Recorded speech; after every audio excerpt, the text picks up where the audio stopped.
आप exam tour देख रहे हैं।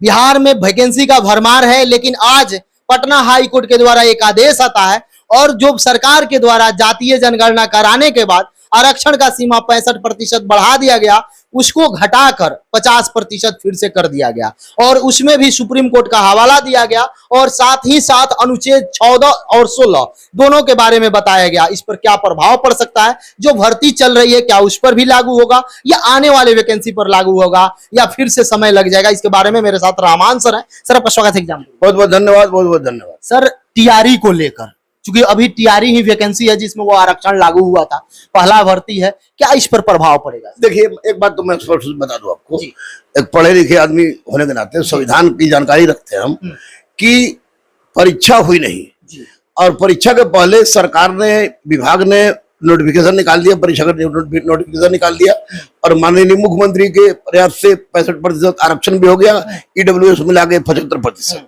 लेकिन जब यह माननीय हाई कोर्ट में गया तो हाई कोर्ट का जो फैसला आया, उस फैसला स्पष्ट रूप से कहा गया कि 50% से ऊपर का आरक्षण किसी भी दृष्टिकोण से न्याय संगत नहीं है।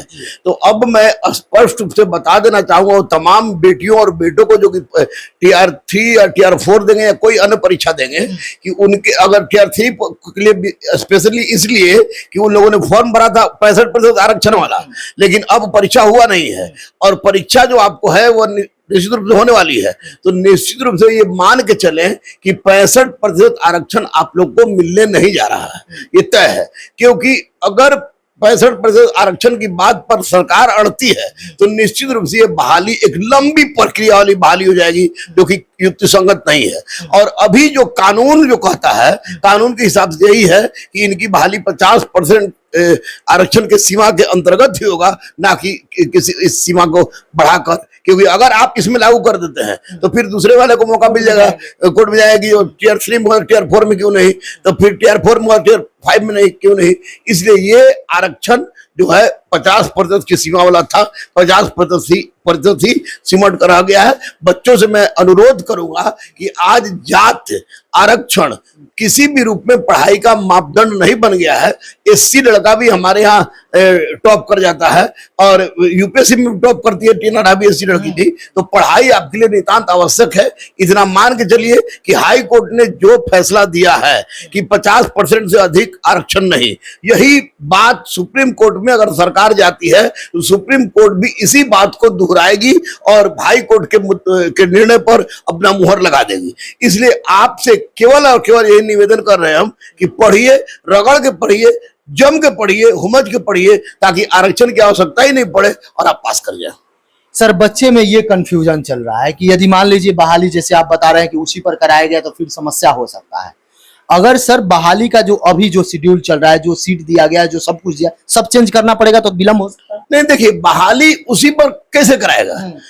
बहाली अगर परीक्षा हो गई होती तो रोस्टर वेंडर करने की बात होती। तो परीक्षा हुई नहीं है, तो परीक्षा हुई नहीं है तो जो लड़का और लड़की ने फॉर्म भरा है वो अपना कैटेगरी तो लिखे होंगे कि ओबीसी में है, ईबीसी में है, किस चीज में है, तो वो जो कैटेगरी लिखे होंगे। तो अब परीक्षा में विलंब होने की संभावना इसलिए नहीं है कि ये परीक्षा होने के पहले हाई कोर्ट का आदेश आ गया। तो ऐसी परिस्थिति में परीक्षा विलंब होगा बहुत ज्यादा, इसमें हमको नहीं मानते हैं। लेकिन हाई कोर्ट के आदेश का उल्लंघन भी कोई नहीं कर सकता है, ये भी तय है। सर, अगर ये 9 शेड्यूल में डाल दिया जाता तो क्या कुछ हम लोग? हाँ बिल्कुल, अगर 9 शेड्यूल बिहार को 9वीं अनुसूची में डाल दिया जाता या विशेष राज्य की दर्जा की जो बात करते हैं हमारे माननीय मुख्यमंत्री, अगर वैसी परिस्थिति होती तो वैसी परिस्थिति में ये सुप्रीम कोर्ट में जाते तो सुप्रीम कोर्ट से राहत मिलती और 65% आरक्षण या 75% आरक्षण डालने से अब कोई फायदा नहीं है, कोई फायदा नहीं। सर, मराठा के केस में भी यही हुआ था, आप देखे होंगे कि वहां भी सुप्रीम कोर्ट खारिज कर दिया। तो अगर ये लोग सुप्रीम कोर्ट भी जाते हैं तो समस्या होगा?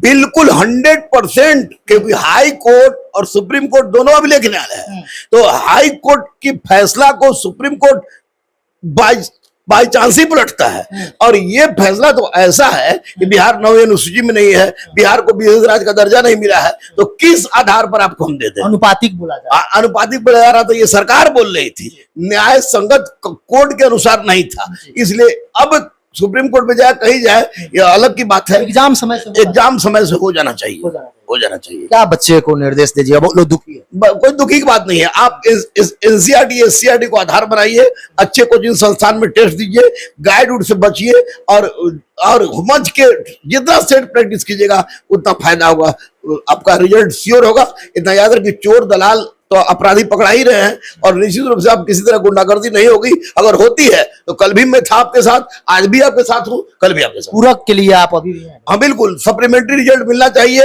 एज रिलैक्सेशन में छूट होना चाहिए और डोमिसाइल नीति लागू होनी चाहिए। विकलांगता पर अब विकलांगता परसेंटेज है उसको आरक्षण मिलना ही चाहिए, क्योंकि यह हमारा नैसर्गिक अधिकार है। अगर इस अधिकार का कोई हनन करता है तो हमारे नैसर्गिक अधिकार का हनन हो रहा है। इसलिए आप सप्लीमेंट्री रिजल्ट दीजिए, एज रिलैक्सेशन दीजिए और साथ साथ आपको डोमिसाइल नीति लागू कीजिए। विकलांगता का जो प्रमाण पत्र यहाँ का है उसको उसी आधार पर उसकी नियुक्ति कराइए, पुराने नियम पर बहाल। पुराने नियम पर बहाली हो। बहुत बहुत धन्यवाद। Thank you.